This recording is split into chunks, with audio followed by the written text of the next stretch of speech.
नमस्कार दोस्तों, मैं किस्साबाज वाला लेकर आया हूँ विश्व विख्यात लेखकों की कहानियों का गुच्छा।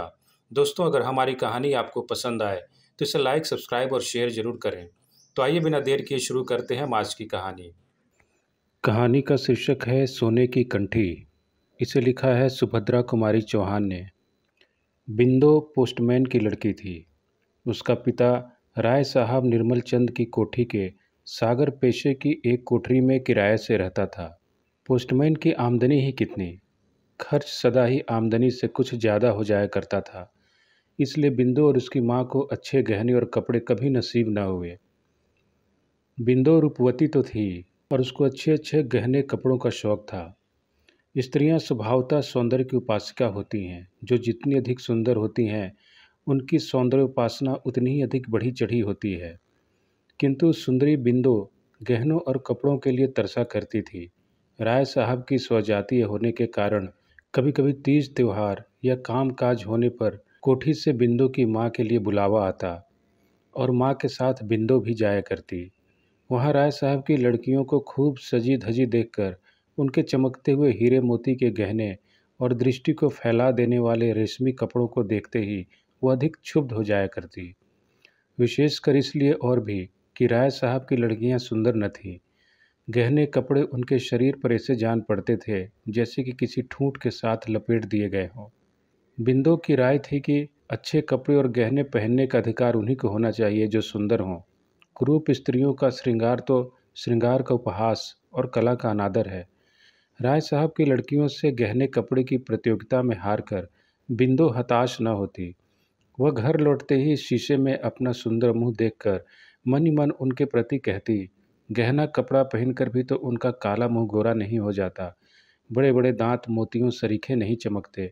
फिर एकाएक वह दीर्घ निश्वास के साथ शीशे के सामने से दूर चली जाती, मानो यह सोचती कि विश्व के सारे सौंदर्य की वस्तुएं केवल उसी के लिए बनाई गई थीं, किंतु निर्माता की भूल से वह उससे दूर रख दी गई हैं।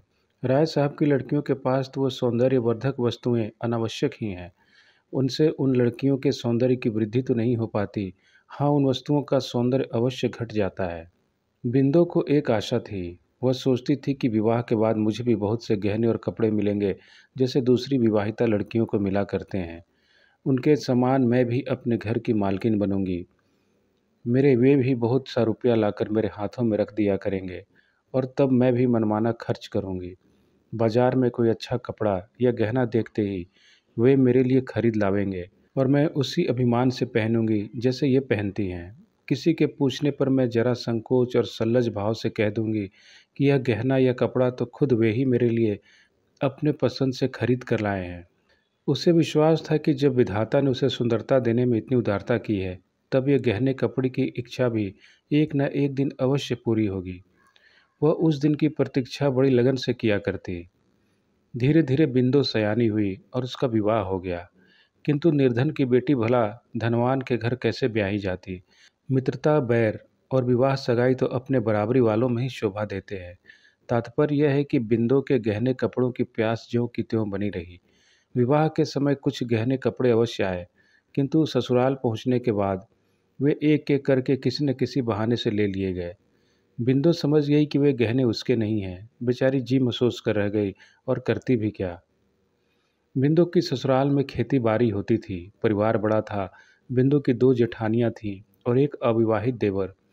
तीन भाई तो खेती का काम मन लगाकर करते थे, किंतु बिंदु के पति जवाहर का मन खेती के कामों में न लगता था। वह स्वभाव से ही कुछ शौकीन थे। उनकी गाने बजाने की तरफ विशेष रुचि थी। कुश्ती लड़ने और पहलवानी करने का भी शौक था। गठे हुए बदन पर सदा मलमल या तंजेब का कुर्ता रहता। घुंघराले बाल सदा किसी न किसी सुगंधित तेल से बसे रहते। स्वभाव में आत्माभिमान की मात्रा भी अधिक थी। वे कुछ न कमाकर भी घर भर अपना रोब जमाते रहते। बिंदु कुछ पढ़ी लिखी होने के कारण उस देहात में आदर की वस्तु हो गई थी। विशेषकर उस समय जब वह रामायण या महाभारत पढ़ती और गांव की अनेक स्त्रियां वहां एकत्र हो जाती।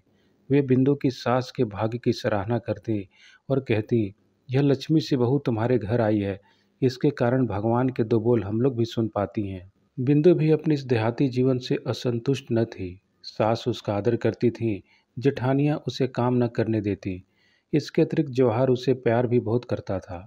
उसी घर में लड़ाई झगड़ा होने पर कई बार ऐसे मौके आए कि उसके जेठ अपनी स्त्रियों पर हाथ चला बैठे, किंतु जवाहर बिंदु से कभी एक कड़ी बात भी न करता। वह हर तरह से अपने देहाती ढंग से ही सही उसे संतुष्ट रखने का प्रयत्न करता। बिंदु भी अब सुखी थी, उसे गहने कपड़े की याद न आती थी। वैसे तो देहात में अच्छे गहने और कपड़े पहनता ही कौन है, फिर भी सबके बीच में बिंदु ही बिंदु दिख पड़ती थी। बिंदु सबसे अधिक सुंदरी तो थी ही, साथ ही पति की तरह वह सबसे अच्छे कपड़े भी पहना करती थी। मना करने पर भी वह जेठानियों के साथ काम करती और सास को नियम से रोज रामायण सुना देती। रात को अलाव के पास बैठती, जहाँ गांव की अनेक युवतियाँ, वृद्धाएं, युवक और प्रौढ़ सभी इकट्ठे होते। फिर बहुत रात तक कभी कहानी होती और कभी पहेलियाँ बुझाई जाती। वहाँ दिन भर के परिश्रम के बाद सब लोग कुछ घंटे निश्चिंत होकर बैठते। उस समय कहानी और पहेली के अतिरिक्त किसी को कोई और चिंता भी न रहती। सवेरे नदी का नहाना भी कम आनंद देने वाला न रहता। बूढ़ी, युवती, बहू, बेटी सब इकट्ठी होकर नहाने जाती। रास्ते में हंसी मखौल और तरह तरह की बातें होती।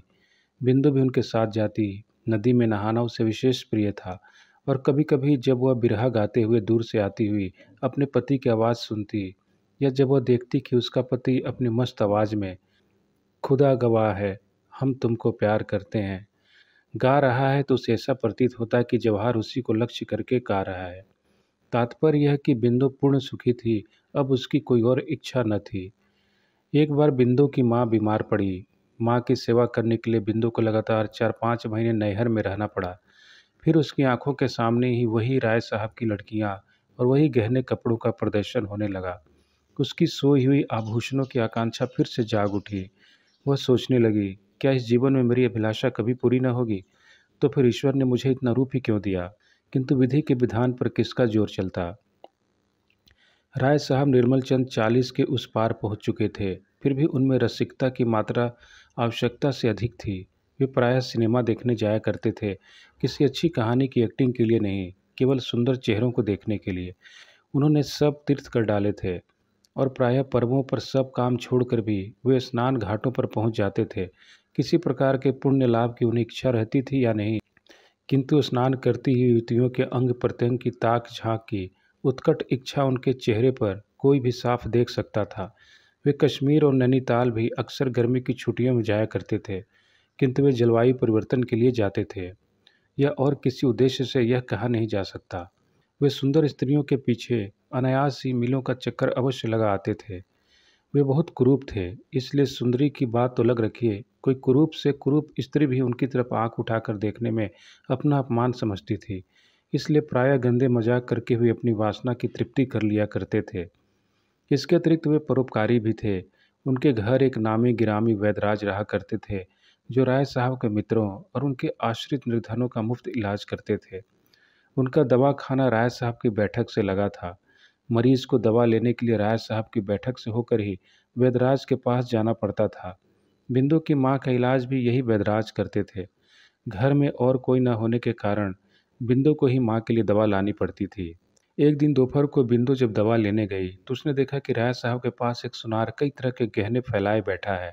सहसा इस प्रकार के गहनों की प्रदर्शनी सामने देखकर इतने दिनों की सोई हुई बिंदु की गहनों की उत्कंठा फिर से जागृत हो उठी। क्षण भर के लिए वह भूल गई कि वह यहाँ किस लिए आई है। वह उत्सुकतापूर्वक उन फैले हुए गहनों के पास बैठ गई और बड़े चाव से उन्हें उठा उठाकर देखने लगी। उनमें से 3 लड़ की एक कंठी थी जो बिंदु को बहुत पसंद आई। उसने उस कंठी को कई बार उठाया और रखा, और अंत में एक ठंडी सांस के साथ वह उसे वहीं रखकर अलग खड़ी हो गई। राय साहब ने भी वही कंठी पसंद की। बाकी गहने वापस करके सुनार को दाम देने के लिए दूसरे दिन बुलाकर उन्होंने उसे रवाना कर दिया। यद्यपि बिंदु की उम्र की राय साहब की लड़कियां थीं, फिर भी बिंदु उनकी कुदृष्टि से बची न रही। उसके इस समय के हार्दिक भाव राय साहब अच्छी तरह ताड़ गए और वार करने का ही उपयुक्त समय देखकर वे हंसते हुए बोले, बिंदु, यह कंठी तुम्हें बहुत पसंद आई है, पहनोगी? इस प्रकार की अव्यक्त आशा से बिंदु का चेहरा खिल उठा, पर यह प्रसन्नता क्षणिक थी। वह गंभीर होकर बोली, नहीं, मैं न पहनूंगी। गहने गरीबों के लिए नहीं होते। राय साहब बोले, गहने तो गरीब अमीर सभी के लिए होते हैं। फिर तुम्हारी तरह का गरीब तो इच्छा करते ही मनमाना गहना पा सकता है। सो कैसे? बिंदु ने पूछा। गहनों की इच्छा तो मुझे सदा से रही है, पर वे मुझे कभी नहीं मिले और न जीवन भर मिलेंगे, यह मैं अच्छी तरह जानती हूँ। राय साहब धीरे धीरे बिंदु की तरफ आते हुए बोले, जीवन भर की बात तो अलग रही बिंदु, यह कंठी तुम्हें इसी समय मिल सकती है, केवल तुम्हारी इच्छा करने भर की देर है। तुम्हारे ऊपर एक क्या, ऐसी लाखों कंठियां न्यौछावर की जा सकती हैं, पर बिंदु यदि तुम मेरे मन को समझती। राय साहब के आरक्त चेहरे और हिंसक पशु की तरह आंखों को देखते हुए बिंदु सिहर उठी और 2 कदम पीछे हटकर बोली, मैं जाऊं, अम्मा अकेली हैं। उसने इस बात को इतने जोर जोर से कहा जिससे अंदर आवाज़ पहुंच सके। वह शीघ्र ही दवा लेकर लौटी। उसने मन ही मन सोचा, अब मैं दवा लेने न जाऊंगी। राय साहब की नीयत ठिकाने नहीं है। मैंने समझा था कि वह बेटी समझकर मुझे कंठी देना चाहते हैं, परंतु वे तो सतीत्व के मोल उसे बेचना चाहते हैं। चूल्हे में जाए ऐसी कंठी मुझे न चाहिए विधाता। सतीत्व कंठी से कई गुना ज़्यादा कीमती है, किंतु इतने पर भी उस कंठी को वह भूल न सकी। रह रहकर कंठी उसकी आंखों के सामने झूलने लगी। फिर उसने एक युक्ति सोची, यह हो सकता है जैसे वह मुझे छलना चाहते हैं, मैं भी उन्हें छल लूँ, उनसे कंठी ले लूँ, फिर बचकर भाग जाऊँ। इसे अनेक तरह के संकल्प विकल्प करते हुए बिंदु सो गई। दूसरे दिन दोपहर को बिंदु को फिर अपना दवा लेने जाना पड़ा। पहुंचकर उसने देखा कि राय साहब के मसनद के पास उसी तरह की 4 कंठियां पड़ी हैं। बिंदु के पहुंचते ही राय साहब ने उसे बैठने के लिए कहा। बिंदु बैठ गई। कल उसने जितने संकल्प किए थे उसे इस समय याद न रहे। कंठियों की चकाचौंध के सामने बिंदु सब कुछ भूल गई। बिंदु के सामने ही राय साहब ने एक कंठी को तौलाकर उसकी कीमत 250 रुपये सुनार को देकर विदा कर दिया। बिंदु चकित दृष्टि से उस कंठी की ओर और कभी उन रुपयों की तरफ देखती थी। व्यापारी के जाते ही जैसे उसकी तंद्रा टूटी, वह उठकर खड़ी हो गई, बोली, दवा दिलवा दीजिए, मैं जाऊं, देर हो रही है। अभी कहाँ देर होने लगी, कहते कहते राय साहब ने एक कंठी बिंदु के गले में पहना दी और उसे जबरन पकड़कर एक बड़े शीशे के सम्मुख खड़ा कर दिया। फिर उसकी तरफ सतृष्ण नेत्रों से देखते हुए बोले, अपनी सुंदरता देखो, वहाँ बिंदु है या कोई और दूसरी। बिंदु मंत्रमुग्ध सी देखती रह गई। वह अभी राय साहब की किसी बात का उत्तर भी न दे पाई थी। किसी समय उन्होंने अपने बड़े बड़े दांतों वाला मुंह बिंदु के होठों पर धर दिया। बिंदु को जैसे बिच्छू ने डंक मार दिया हो। वह घबराई, किंतु कुछ वश न चला। इस प्रकार कुछ तो कंठी के लालच में और कुछ राय साहब की जबरदस्ती के कारण उस दिन दोपहर के सन्नाटे में अभागी बिंदु अपने को खो बैठी। बेचारी को उस कंठी की बहुत बड़ी कीमत देनी पड़ी, परंतु उसके बाद फिर राय साहब के घर पर दवा लेने कभी न गए। उसके कुछ ही दिनों बाद बिंदु ससुराल चली गई और उस कंठी को भी वह सबसे छिपाकर अपने साथ ले गई। ससुराल में लोगों के पूछने पर उसने ही बतलाया कि यह कंठी उसकी माँ ने उसे दी है, किंतु बिंदु ने उसे कभी पहना नहीं। पति के आग्रह करने पर जब वह उसे घंटे आधे घंटे के लिए पहनती थी तो ऐसा मालूम होता था जैसे काला विषधर उसके गले से लिपटा हो। कंठी को देखते ही प्रसन्न होने के बदले वह सदा उदास हो जाती थी। बिंदु के पति और जेठों में अनबन हो गई।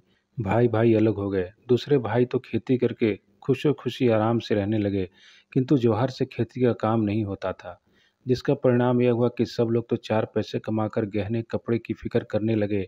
इधर जवाहर के घर फाके होने लगे। अभिमानी स्वभाव के कारण जवाहर अपनी विपत्ति भाइयों पर प्रकट न होने देता। अब पहलवानी छूट गई। मलमल तंजेब के कुर्ते मैले दिखने लगे। सिर में तेल भी कहाँ से मिलता, जब खाने के लिए घर में अन्न का दाना भी न रहता। बिंदु से पति का कष्ट देखा न गया और उसने एक दिन कंठी निकालकर पति को बेचने के लिए दे दी। जवाहर बड़ी प्रसन्नता से कंठी लेकर सराफे की ओर गया, पर थोड़ी देर बाद उसने लौटकर निराशा से कहा, यह तो मुलम्मे की है। बिंदु यह सुनकर सर थाम कर बैठ गई, मानो उस पर वज्र गिर पड़ा। धन्यवाद।